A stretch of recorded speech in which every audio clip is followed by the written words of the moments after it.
les choses s'arrangeraient. Mais nous avons l'habitude de la réconciliation, de la conciliation, puis de la brouille 24 heures, 48 heures après. Oui. Et cela est arrivé dans l'histoire des relations algéro-françaises.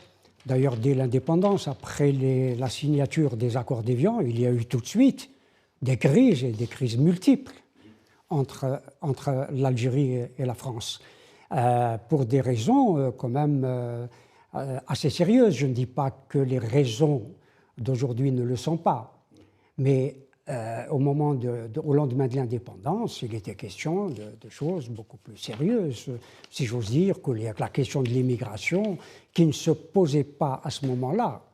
Mais aujourd'hui, les questions stratégiques entre la France et l'Algérie se posent.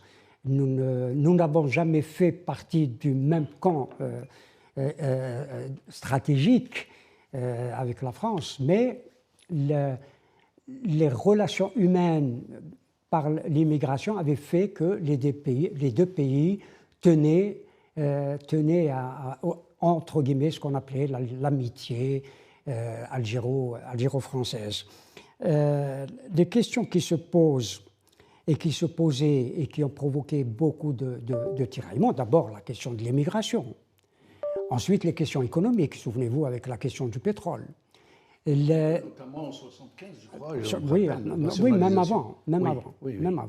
Mais là aussi. La nationalisation des hydrocarbures. Oui.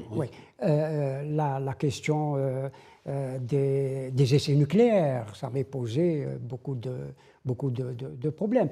Et bien entendu, les relations bilatérales qui n'étaient pas toujours au beau fixe.